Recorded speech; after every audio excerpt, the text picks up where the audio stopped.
이게 뭐 탈당 복당 이 얘기하다 보니까 정치인에게 탈당이란 어떤 것인가? 사실은 이제 엄청난 승부수를 던지는 거 아니에요? 인생의 정치 인생의 승부수? 정치인에게 탈당은 필살기죠.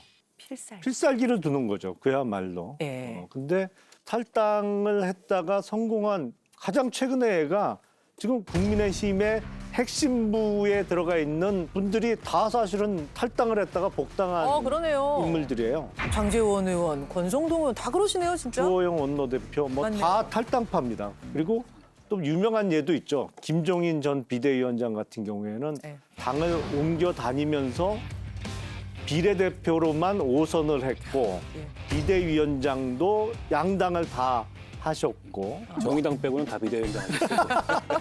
정의당은 안 되겠습니까? 한때 정의당에서 모실까 고민도 했었습니다.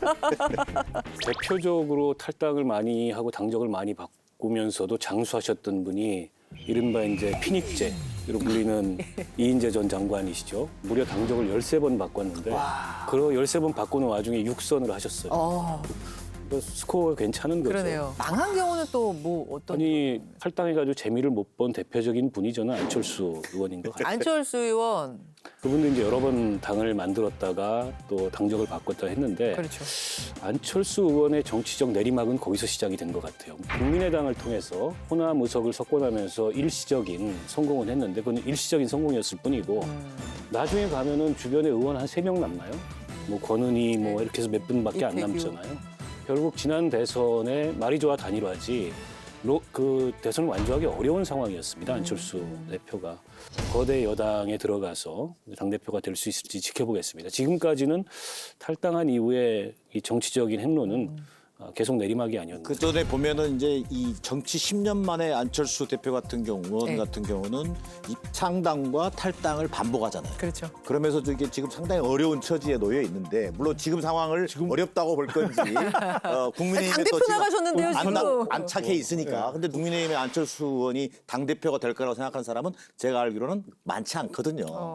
그리고 또 무슨 얘기냐면 세력과 명분을 수반하지 않는 탈당은 예. 일시적으로 그 정치인이 부상할 수는 있어도 길게 보면 대부분 쇠락의 길을 저는 걸었던 걸로 기억합니다. 세력을 기반으로 하고 나오는 탈당과 혼자 나오는 탈당은 그렇습니다. 상당히 다르다. 그 말씀. 제가 보기에 이제 안철수 의원은 우리나라의 이 좌파 진영을 잘 몰랐던 거죠. 그리고 자기는 자신이 새정치라는 이념으로 충분히 교화할 수 있는 내가 가서 설명을 하고 이해를 구하면 뭔가 달라질 거라고 큰 착각을 하셨는데 그분들은 교육이 안 되는 분들이에요. 아니 저는 그거 궁금하더라고요. 그러니까 안철수 의원하고 함께했던 사람들은 좋게 이야기하는 경우가 많지가 않다. 특히 뭐 박지원 전 국정원장 같은 경우에는 지금 그냥 대놓고 후회한다. 내 인생 최대 실수였다고 왜 이러는 건지. 열은 다 그렇게 얘기하죠. 왜 그래요? 특히 최근에 들은 얘기는 유승민 지금 의원 같은 경우도 예. 안철수 의원 간의 그 바른미래당 창당에 대해서 그럼 유승민 의원을 상대해 본 분은 더 그래요. 그런가요? 어쨌든 유승민 의원 입장에서 이 유승민 의원 얘기를 할 건 아니고 제가 네. 보기에는 그래요. 네. 안철수 의원은 제가 2년간 제가 그 상임위에서 같이 일을 해봤는데 그분 굉장히 순수하고 기본적으로 괜찮은 분이에요. 근데 상대를 모른 거죠. 잘못 들어간 거죠. 민주당도 상대를 몰랐습니다. 민족이 민주당도 다른데 안철수 의원을 동족인 줄 몰랐어요. 알고 가서 아예 민족이 그건 다른데 동정론이 있고 정기당 제가 5년 정도 안철수 의원을 같이 하셨잖아요. 같이 있었지 않습니까? 예. 아주 많은 정치인들이 안철수 의원과 인연을 맺고 난 뒤에 왜 그런 평가가 나오느냐. 네. 모든 중심이 안철수 의원을 중심으로 돌아가기 때문에 그런 거예요. 그게 무슨 말이에요? 그러니까 기업 운영하듯이 오너 경영하듯이 안철수 의원을 중심으로 모든 것이 이루어져야 되는 그런 것들이 이 정치 영역에서는 이게 소화가 될 수가 없는 거예요. 그러니까 안철수 대표에 대한 평가를 둘러싸고 여의도에 이제 여러 얘기가 도는데 공통된 얘기는 겪어보면 안다. 밖에서 겪어보지 않고 아니, 그 근데- 테이스트 오브 찰스를 모른다. 아니, 근데 국민의힘 내에서는 지금 안철수 의원을 그렇게 비난하지 않아요. 그러니까 종족이 다른데 같은 종족인 줄 알고 갔다가 지금 같은 종족 만난 거예요? 지금 같은 종족이니까 뭐 그냥 잘 지내잖아. 같은 종족인 유승민 의원도 그렇게 얘기하시잖아요. 아니 원래 국민의힘이 귀순 용사한테 잘해주는 그 민주당하고는 틀려요.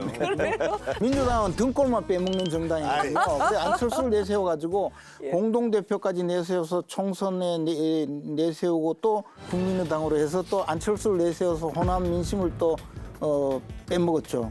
그리고는 또 걷어찼잖아요. 근데 아니 이렇게 마음이 넓으신 분들이 아니 저희 김재원의 같은 당 소속인 유승민 의원 그런 좀 지켜볼 필요가 있습니다. 아니요, 유승민 의원에 대해서 우리가 뭐 언제 등골 빼먹은 적 있나요? 아니 안철수 의원 얘기 나오니까 왜 이렇게 뜨거워요? 네 분이 하실 말씀이 막. 아니 근데 저는 안철수 의원을 이렇게 가까이서 접할 기회는 없었고 네.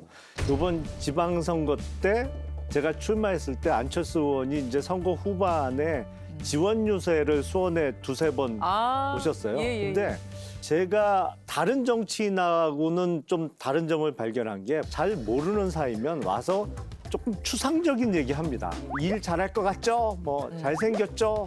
뽑아주세요. 그리고 이제 가는 거예요. 잘생겼죠 이런 거예요? 네. 지라선이에요. 그런데 안철수 의원은 당시 지원 유세를 와서 저에 대해서 스타디를 하고 오셨더라고요. 맞아요. 그분 그런 스타일. 아니 그러니까 제가 원내에 있을 때 좋은 사람이네. 뭐를 했는지. 근데 그거를 다 기억했을 것 같진 않아요. 지원 유세 오기 전에 스타디를 하고 온 거죠. 그래서 제가 느낀 안철수 의원은 기본적으로 사람에 대한 예의가 있구나. 성의가 있어. 성의가 있구나. 성의가 있어. 예. 그런 점은 느꼈어요. 그런 사람을 내세워서 등골이나 빼먹고 5년 이상씩 지켜보시면 나중에 5년 동안 등골 제가 다 시간이 빼먹고 너무 좀 짧았나요? 별로 자 두고 보겠습니다. 안철수 의원 얘기가 이렇게 뜨거울 줄 몰랐는데.